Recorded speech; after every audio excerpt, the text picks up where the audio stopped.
Hi everyone, we're back to read chapter 4 called Josefina's Idea, and this is chapter 4 in Meet Josefina, book 1 of the Josefina book series, and this is set in 1824. Meet Josefina, chapter 4. Josefina's Idea.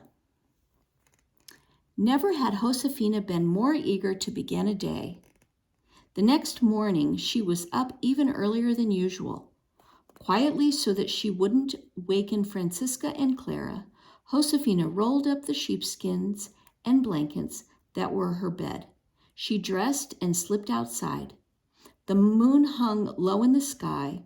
It cast such a strong, pure light that everything was bathed in silver or shadow.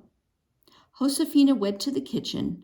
Early as it was, Carmen was already there grinding corn for the morning meal.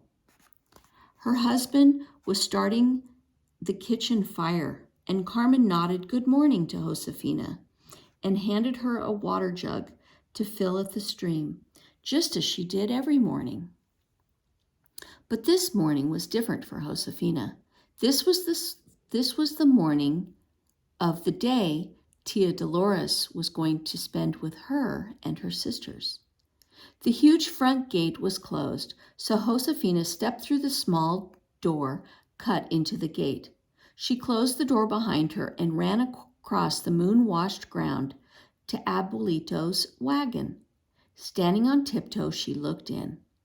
There was the big crate with Tia Dolores's piano inside. Josefina poked her finger through a crack in the crate and touched the polished wood of the piano. She smiled when she remembered the pleasure its music had given her. Then she skipped down to the stream, thinking of the melody that Tia Dolores had played.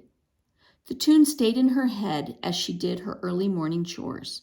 She gathered eggs singing it. She swept the courtyards dancing to it. She piled wood next to the fireplace in time to the rhythm. And when the village church bell rang its call to prayers at 7 o'clock, it seemed to ring along with the tune. And when the family said morning prayers together in the front of the small altar of the family sala, dedicating their day's work to God, their voices seemed to rise and fall just as the piano notes had. The music seemed to be everywhere Josefina went. Tia Dolores did too. Tia Dolores was interested in everything. At breakfast, she said, "I want to see as much of the rancho as I can today." So after breakfast, Josefina led Tia Dolores through the orchard, past the cornfields, and to the stream. They filled water jars, and carried them up to water the kitchen garden. Then they picked some fat pumpkins for Tia Dolores to take home with her to Santa Fe the next day. "I am sure my mother has no pumpkins as big as these in her garden," said Tia Dolores.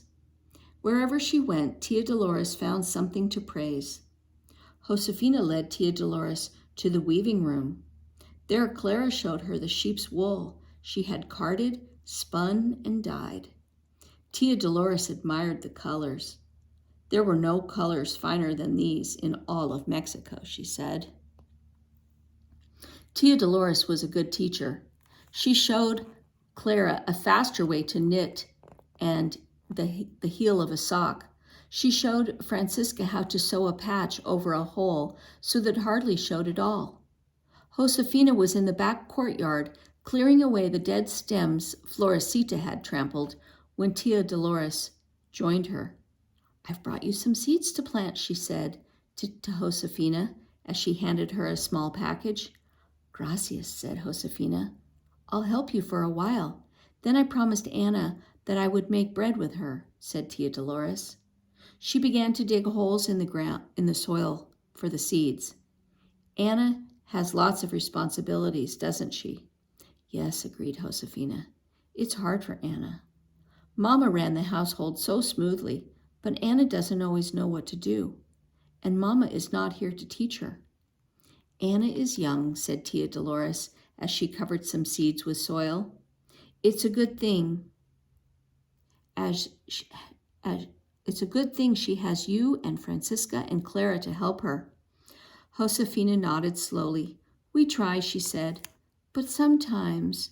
She stopped. Tia Dolores gave her a questioning look.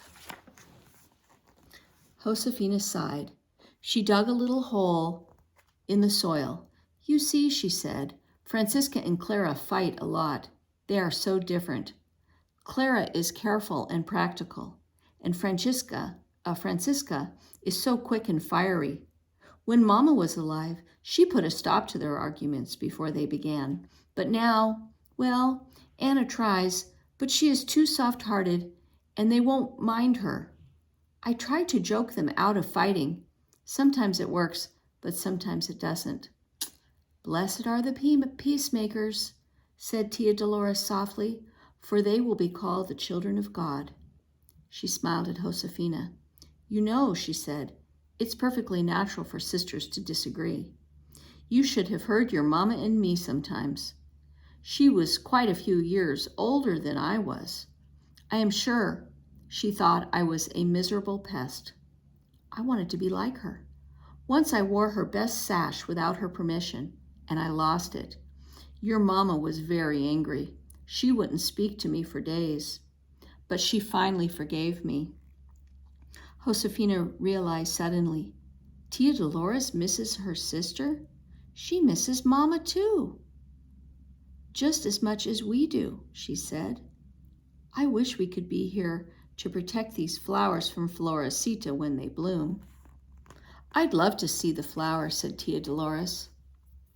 But you can protect them from Floresita. You aren't afraid of her anymore. You don't need me.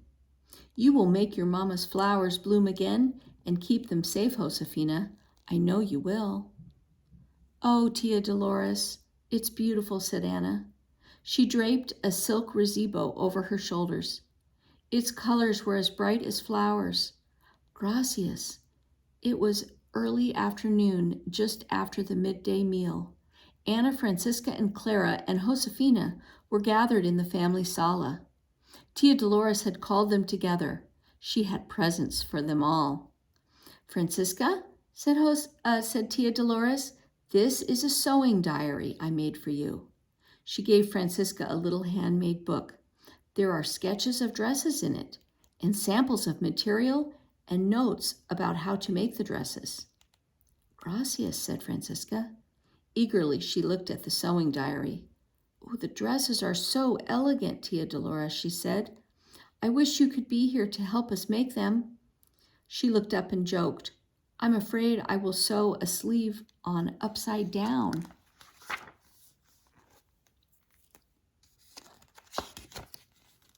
The notes and directions will help you, said Tia Dolores. Francisca looked doubtful. But I can't read, she said. None of us can. Oh, said Tia Dolores. Well then, just use your good sense. I am sure if you and your sisters help each other, you will do very well. For Clara, Tia Dolores had brought a fine pair of scissors and some sewing needles. Clara was very pleased because her gift was beautiful and useful. And this is for you, Josefina, said Tia Dolores. She handed Josefina a necklace. A small dark red stone, surrounded by gold, hung from a delicate chain. Josefina smiled. The necklace was lovely. Gracias, Tia Dolores, she said. Her hands were shaky with excitement as she put the necklace on. My, said Francisca, isn't that necklace quite grown up? Yes, indeed it is, said Tia Dolores firmly. And isn't Josefina quite grown up too? Francisca said no more. Tia Dolores, said Anna, how do you know what would be the perfect gift for each of us? Tia Dolores smiled. All the years I lived in Mexico City, I looked forward to the caravans coming, she said. I knew Abuelito would bring stories about all of you and your life here on the rancho. Sometimes he would bring a letter dictated by your mama. I felt as if I were watching you grow up, even though I was far away. When I decided to come home, I enjoyed thinking about what present to bring each of you." "Well," said Anna, "I'm sorry we didn't know that you were coming.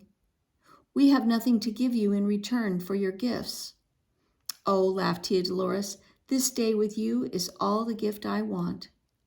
And when the afternoon had cooled into early evening, Tia Dolores and Abuelito walked to the village. They wanted to say a prayer at Mama's grave. They were also going to visit Papa's oldest sister, who lived in the village. Josefina and her sisters sat in the corner of the front courtyard that was still warm from the heat of the day's sun. Every now and then they could hear Anna's little boys laughing with Carmen in the kitchen nearby. The sisters were peeling back the husks from roasted ears of corn. They were going to braid the husks together to make a long string of ears so that the corn could be hung out to dry. Josefina said, Hasn't it been nice today having Tia Dolores here?"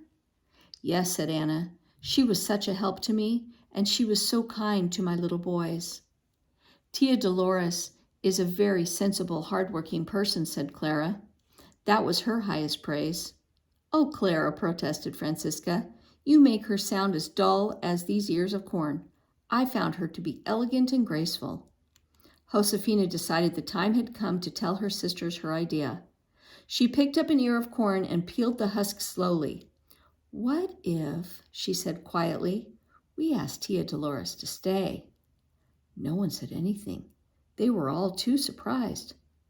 Josefina went on. "She could help us and teach us the way she did today." She wouldn't stay," said Francisca. "She's used to a life in Mexico City where there are lots of grand people and grand houses. She doesn't want to live on a rancho."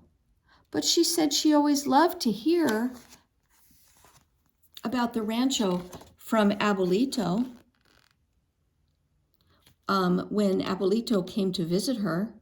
"Remember?" said Josefina. "And she doesn't act fancy or put on airs. She likes it here. She was interested in everything." "Yes," said Anna, "but I think perhaps she has come home hoping to get married and start a family of her own. She's not too old for that, you know. She wouldn't have to stay here forever," said Josefina, "just for a few months. And anyway, she is our aunt. We are her family." Clara picked up several ears of corn and put them in her lap. "Well," she said in her flat, no-nonsense manner, "even if Tia Dolores would be willing to stay, it wouldn't be proper for us to ask her. Papa would have to approve of the idea. He would have to be the one to ask her to stay." Josefina's heart sank. She hadn't thought of that. She knew Clara was right. "Who wants to be the one to present the idea to Papa?" Clara asked. "I certainly don't." She turned to Josefina. "It's your idea," she said. "Do you want to talk to Papa about it?" Josefina looked down at the ear of corn in her hands. "No," she said in a small voice. "Will you go to him, Anna?" Clara asked. "You are the oldest." "Oh, I couldn't," said Anna. "Papa might think I was complaining. If I say that I need Tia Dolores' help, he might think I don't want to do what is my responsibility to do." "Oh," exclaimed Francisca. She stood up and brushed off her skirt. "I'm not afraid to talk to Papa. I'll just march right up to him and say, 'Papa, you must ask Tia Dolores to stay.'" Anna, Clara, and Josefina looked at each other. They knew that was not at all the right way to speak to Papa. It wasn't that Papa was stern or cold, but he was the patron, the head of the rancho, and the head of their family. The girls had never presented such an important idea to him before. It would have to be done politely and with respect. "Wait, Francisca," said Josefina. She stood up too. "I think all of us should speak to Papa. We should go together. That way Papa will see that all four of us would like Tia Dolores to stay." Anna and Clara didn't move. "Come on," said Josefina. She grinned. "Don't worry. I'll do the talking if you don't want to." Last night I had the courage to stand up to Florecita. Papa is much, much kinder than she is. The sisters found Papa near the animal pens. He was tightening the latch on the gate. He smiled when he saw Josefina. The latch is stronger now, he said. We shouldn't have any more goats in Mama's flowers. That's good, said Josefina. She swallowed. Francisca gave her a little shove forward. Papa, Josefina said, may I ask you something? Papa looked at the four girls. Yes, he said. Do you think, Josefina said carefully, that you could ask Tia Dolores to stay here with us for a while? Ask her to stay, repeated Papa. Yes, said Josefina. Not forever, just a while. She could help us, and she could teach us the way Mama did. Please, would you ask her? Josefina saw a look of sadness cross Papa's face. He turned away. I'll consider it, he said. But Papa, Francisca blurted, you must. Josefina tugged on Francisca's sleeve and frowned at her to make her stop talking. Gracias, Papa, said Josefina, and she hesitated, and then she added, we need Tia Dolores. Then she and her sisters left. What do you think Papa will do? Francisca whispered. She and Clara and Josefina were in their sleeping sala, getting ready for bed. Do you think he will speak to Tia Dolores? I don't know, said Josefina. I hope so. And if he does ask her, what do you think she will say? Francisca wondered aloud. Josefina sighed. I don't know, she said again. I think you're silly to wonder about it, Clara said. We'll find out tomorrow. Abuelito and the caravan will leave first thing in the morning. Tia Dolores will either leave with him or not. We'll just have to wait and see. Oh, I hate waiting, said Francisca. The three sisters smiled at each other. They all hated to wait. And on that, they certainly agreed. The next morning they were up early. Even Francisca, who was usually slow getting dressed, was ready and waiting with Anna, Clara, and Josefina next to Abuelito's wagon. They watched the servants load Abuelito's small trunk into the wagon. And then, with sinking hearts, the sisters saw Tia Dolores' trunk loaded onto the wagon as well. Papa didn't ask her, Francisca groaned. Oh, maybe he did, and she said no, said Anna. She doesn't want to stay, Clara added. Josefina was so disappointed she couldn't talk. A lump rose in her throat when she heard Papa and Tia Dolores and Abuelito coming. Suddenly, Josefina didn't want to stand there by the wagon 1 second longer. She couldn't bear to kiss Tia Dolores and Abuelito goodbye. Without a murmur, she slipped away, back inside the house. She went to the grand sala because it was the only room that was sure to be empty. As she walked into the cool darkness of the grand sala, she remembered how it looked that night of the fandango, full of life and music. And now there was nothing but shadows. Just then, in a corner of the room, Josefina saw a large, dark shape. She caught her breath when she saw what it was. It was Tia Dolores' piano. Instantly, Josefina knew what that meant. Tia Dolores would never have left her piano unless...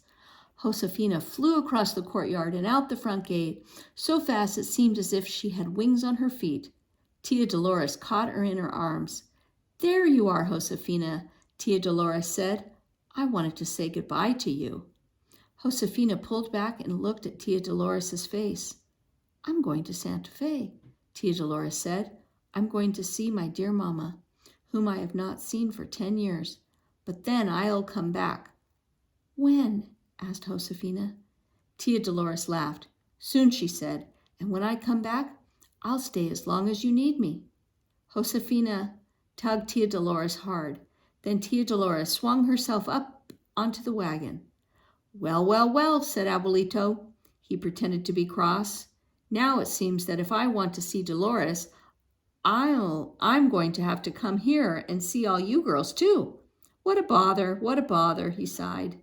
At least I don't have to carry that piano with me today.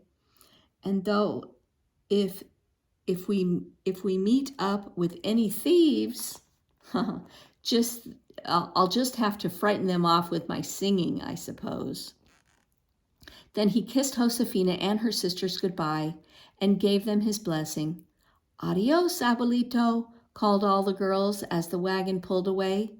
"Adios, tia Dolores." "Come back soon," Josefina sang out as she waved goodbye. As soon as the wagon was out of sight, Josefina hurried back inside. She went to the kitchen to get a jar. She wanted to fill the jar with water to sprinkle on Mama's flowers. "Tia Dolores will be back soon," she thought. "I want the flowers to be beautiful when she returns." And Josefina set off for the stream, whistling Tia Dolores' tune. And that is the end of chapter 4 and the end of our book, Meet Josefina, Book 1, 1824. And next time we will read Looking Back.